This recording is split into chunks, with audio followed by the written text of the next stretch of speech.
गीत संहिता अध्याय 46 प्रधान बाद्यकर निमंते कोरह संतानगणर गीत अलमत स्वरर गीत।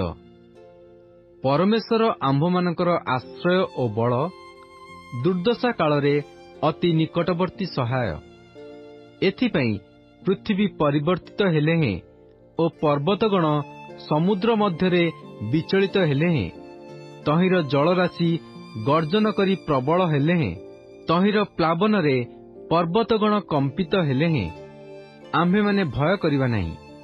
नदी गोटी अछि, तहिर स्रोत समूह परमेश्वरक नगरकू, सर्वपरिस्थक आवासर पवित्र स्थानकू आनंदित करे।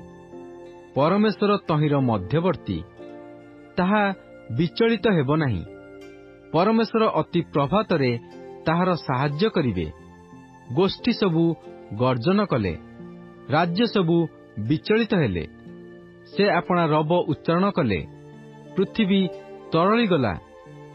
सैन्याधिपति सदाप्रभु आम्भमानक सहवर्ती, जाकुबर परमेश्वर आम्भमानकर आश्रय अटंती। आस सदाप्रभुଙ୍କର କାର୍ଯ୍ୟ ସବୁ देख। से पृथ्वीरे कि प्रकार उजाड़ करिअछंती। से पृथ्वीर प्रांत पर्यंत युद्ध निवृत्त करती। से धनु भांगी पकांती ओ वर्षा काटी खंड खंड करती। से रथ सबू अग्नि रे पोड़ी पकांती। क्षांत हुओ, आम्भे परमेश्वर अटू, यह जान। आम्भे देशीय मानक मध्यरे उन्नत हेबू, आम्भे पृथ्वी रे उन्नत हेबू।